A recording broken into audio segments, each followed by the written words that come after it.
Hello दोस्त, RRC group D provisional panel Bhubaneswar के लिए आ चुका है। जो आगे की डीबी की थी साथ में डिटेल देखेंगे। आरआरसी कोलकाता में थोड़ा सा अपडेट आया है, कटअप क्लियर हुआ है, यानी कटअप में बदलाव किया गया है। एचआई का यानी पीडब्ल्यूडी का कटअप में चेंज है, बाकी कम्युनिटी का तो सेम रखा है, उसका कोरिजेंडम दिया है, यानी बदलाव किया गया है। दोनों डिटेल देखेंगे और साथ में कुछ लोगों का क्वायरी था कि एजुकेशनल क्वालिफिकेशन चेंज हुआ है क्या ग्रुप डी का। तो रेलवे का जितना भी जवाब देखिएगा ना 2018 से जो भी है उसमें सारा दे रहा है, उसको हम इस वीडियो में शामिल करेंगे कि 2018 वाला ही है, यानी 10th प्लस आईटीआई ही रहेगा, ऐसा रेलवे ने बोला है। उसको मैं यहाँ पे एडिट कर दूंगा और आपको दिखाऊंगा कि क्या अभी लेटेस्ट अपडेट आया है। तो चलिए यहाँ पे अगर हम सबसे पहले चलेंगे ईआर कोलकाता की वेबसाइट पे, तो यहाँ पे वेबसाइट पे आप आइएगा तो वेबसाइट पे यहाँ पे डिटेल दिख जाएगा कोरिजेंडम के रूप में, और कोरिजेंडम सेकंड राउंड डीबी का कोरिजेंडम है। इसमें कटअप के बारे में है और वो भी कटअप पीडब्ल्यूडी के एचआई का हर कम्युनिटी भाई अलग दिया है। हालांकि मैं शुरू से कहते आ रहा हूँ कि ग्रुप डी में 17 पोस्ट है तो एक ही कटअप क्यों दिया जाता है, हर कम्युनिटी का अलग अलग तो रहता है लेकिन सबका एक ही कटअप होता है जो अलग अलग होनी चाहिए जितने अलग कैटेगरी की वैकेंसी है। लेकिन ग्रुप डी में ही एक ऐसा है जो पोस्ट होता है जहाँ पे कटअप एकदम बिल्कुल सेम के सेम वही रहता है।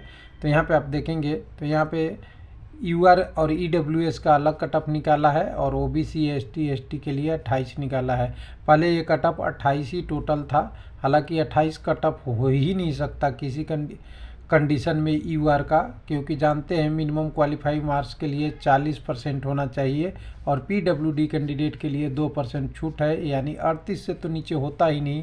तो यूआर और ईडब्ल्यूएस कैंडिडेट को 38 पे नहीं ले सकते थे। हाँ, एसी एसटी और ओबीसी का ले सकते हैं, क्योंकि ओबीसी और एसी के लिए 30% चाहिए, 30% का 28%, यहाँ 2% घटाने के बाद, और एसटी के लिए 25 मिनिमम चाहिए तो 23% तक लिया जा सकता है एज पर नोटिफिकेशन रूल के हिसाब से पीडब्ल्यूडी या कोई भी कैंडिडेट को जॉब देने से पहले। तो यहाँ पे कटअप 28 दिखा दिया था तो ये गलत था।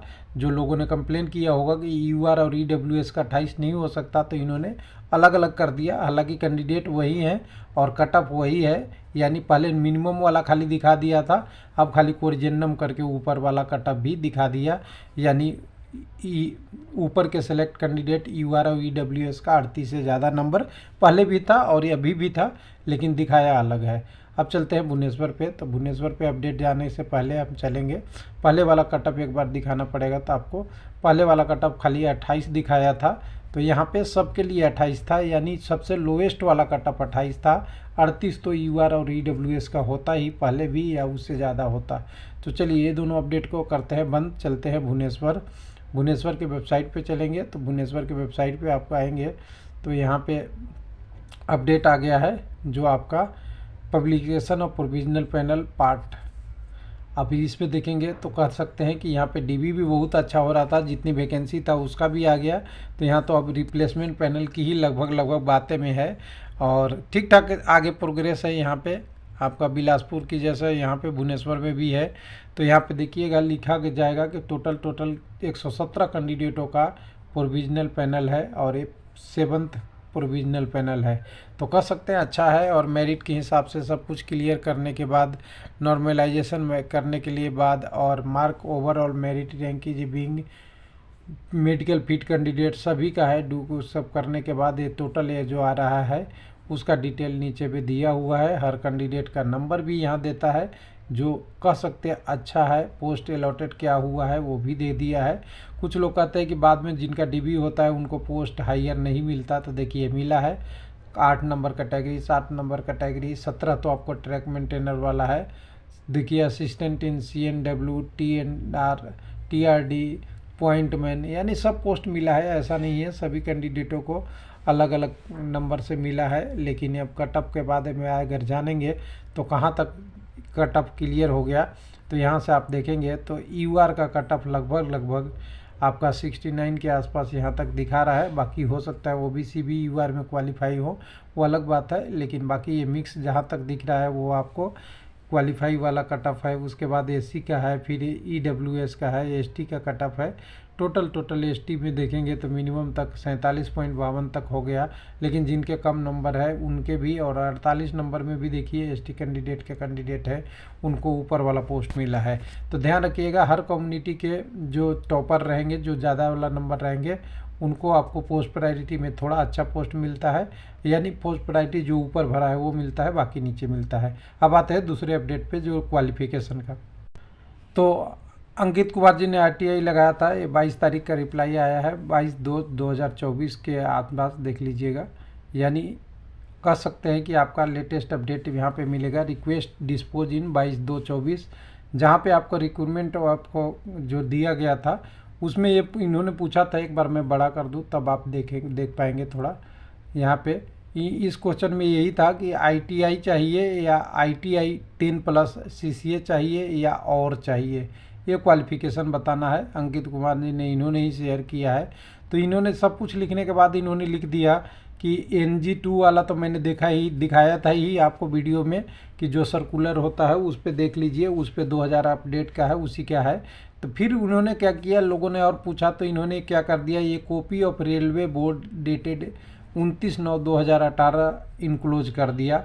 और इनक्लोज कर दिया तो उसमें क्या है, तो अंकित कुमार जी ने ये भी शेयर किया है कि वीडियो बनाइए जो 18 का है, जो मैं ऑलरेडी आपको दिखा चुका हूँ, जिसमें बात यही की गई है। इसमें बोला गया है कि रेलवे में बहुत ज़रूरी है, अलग अलग हमारे पास काम है, अलग अलग तरीके का वर्क हो रहा है, जिससे रेलवे बोर्ड ने डिसाइड किया है कि keeping of view of large scale of mechanisation of maintenance modernisation and automation it has been decided to डिटेट in future requirement of technical department, जिसमें हम लोग कहते हैं सिविल की, मैकेनिकल की, इलेक्ट्रिकल की और एसएनटी डिपार्टमेंट में जो एजुकेशनल क्वालिफिकेशन होगा ग्रुप डी लेवल 1 के लिए, वो 10+ NSBT या ITI हो, वो होना चाहिए, ऐसा रेलवे का अभी भी कहना है। लेकिन ये आपको 2019 में भी ऐसा ही आया था, लेकिन नोटिफिकेशन में हट गया था, बाद में लोगों ने बोला, उसके बाद हटा दिया था। अब इस बार का देखिए मुझे नहीं पता, लेकिन जब तक आपका हम फरवरी 2000 में बना वीडियो, तो यहाँ तक जब तक बना रहे हैं, यहाँ तक आप देखेंगे तो अभी तक तो यही है कि 2024 की जो वैकेंसी आएगी उसमें ITI 10+ ITI या नेशनल सर्टिफिकेट चाहिए, यानी प्लस लगेगा और नहीं लगेगा, ऐसा मेरा मानना है। हालांकि चेंज करना या बदलना रेलवे अपने हिसाब से करते रहता है, हर बार चेंज करता है, इस बार भी हो सकता है, लेकिन जनरली चांस नहीं है, क्योंकि 4-5 साल गुजर गए और वैकेंसी ग्रुप डी की इलेक्शन के बहुत दूर है। थैंक यू, धन्यवाद।